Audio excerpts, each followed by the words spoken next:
Hi students, this is K. Srinivas, mathematics lecturer.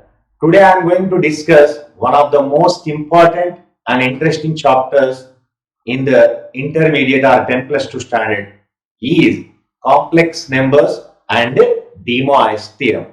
It is one of the most important chapters for the JEE mains and also advanced. So let us start the complex numbers and De Moivre's theorem. So in this, first of all, after completion of this chapter, what we are going to learn the objectives. They are, the first one is, we are able to discuss the algebraic operations on complex numbers.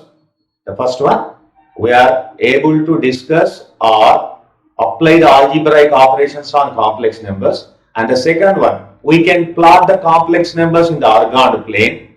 And the third one, we can apply the De Moivre's theorem to find the nth roots of a given complex number. And we apply the or finding the polar form or Euler form of the complex number, and we can find the conjugate and modulus of a complex number. So these are the main learning objectives from this chapter. After completion of this chapter, we'll able to apply all these points. Okay, so let us see some glimpses. Glimpses in this chapter are, the first one is integral powers of iota. Actually, what is meant by iota? In the previous chapters or in the up to 10th standard, whenever we are getting negative number in the square root or fourth root, we are saying that it is undefined and we neglected that. But the scientist Euler invented one number which is denoted by I, and it is defined as root minus 1. Let us see. This is iota. Iota is small I, whose value is root minus 1.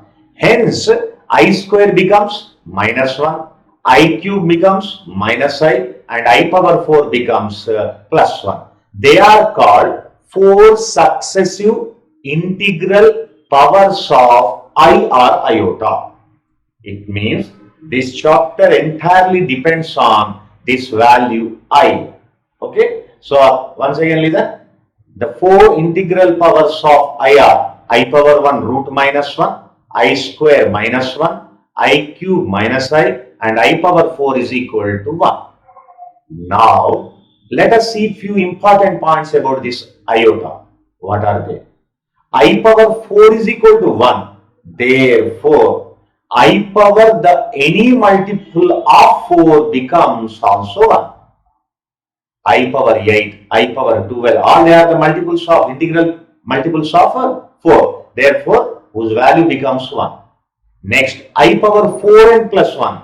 The number which is divided by 4 and leaving the remainder 1 is in the power, then whose value becomes I. Similarly, I power 4 and plus 2 becomes minus 1. I power 4 and plus 3 becomes minus I, where n is any integer. Next, one more important point here, that is sum of the 4 consecutive powers of I is always 0. I am repeating, sum of the consecutive 4 powers of I is 0. Let us see one example on this particular concept, that is sigma I is equal to sigma n is equal to 1 to 200 I power n, which can be written as, on expanding, we will get I square, I cube, and so on I power 200, which is equal to 0. Why? I will collect the successive 4 powers of I. For example, I square, I cube, I power 4. They are the 4 successive 4 powers of I. Their value becomes 0. Now collecting such sets, total number of terms are 200. 200 by 4, we will get 50 sets. In each set, identify and observe, we have sum of the successive 4 powers of I. Therefore, we can say that set value is equal to 0. So, how many such sets are there? 50. 50 into 0 will get 0. The reason is I is equal to root minus 1, or I square is equal to minus 1, or I cube is equal to minus I, and I power 4 is equal to 1. Okay, so let us see one more worked example. Simplify the following. The first problem is given I power 7, second one I power 1729, and third one I power minus 1924 plus I power 2018, and the fourth one I into I square into I cube and so on, I power 40. Whenever the power of, remember, whenever the power of I exceeds by 4, then immediately you divide that power by 4 and collect the remainder. I am repeating. Whenever the power of I exceeds by 4, then immediately divide that power by 4 and collect the remainder. That remainder will be the new power of I. For example, here I power 7 is given. Now divide the 7 by 4, then what will be the remainder? 3. Therefore, final answer becomes I cube, and all of you know very well I cube is equal to minus I. That is, whatever the power of I, we must and should bring it into either 0 or 1 or 2 or 3. Then we have the values. If I power 0 is there, we say 1. I power 1 is there, we say I square is there, minus 1. I cube is there, we'll say minus I. So this is the concept of this particular problem. Now taking second one, I to the power of 1729. Again I am dividing by 4 and it is leaving the remainder 1 because 1728 if we divide by 4, remainder becomes 0. Therefore, finally we will get remainder 1. It means final answer I power 1. I power 1 is equal to I. Similarly, taking the third one, I to the power of minus 1924 plus I power 2018.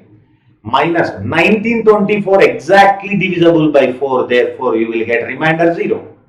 Whereas 2018 leaves remainder 2 when it is divided by 4. Therefore, the first one becomes I power 0, second one becomes I square, finally 1 minus 1 will get answer 0. Now taking the fourth problem, that is I into I square into I cube and so on, 40. If bases are equal, we will add the powers. It means what you will get? I to the power of 1 plus 2 plus 3 plus and so on plus 40. It is nothing but the sum of the successive 40 natural numbers. Formula n into n plus 1 by 2. Substitute n is equal to 40. 40 plus 41 by 2. Finally, we are getting I power 820. It is exactly divisible by 4. Remainder becomes 0. Therefore, final answer becomes I power 0, whose value is 1. Okay. So next, let us see some worked example. That is, find the value of I power 2002. Again, divide the power 2002 by 4. Now, what we are getting? The remainder is 2. It means final answer becomes I square. And all of you know very well, I square is equal to minus 1. So this is the concept. Whenever the iota contains, the power exceeds by 4. Okay. So let me conclude this session here only. We'll meet again in the next session. Until all of you, bye. Have a nice day. Thank you.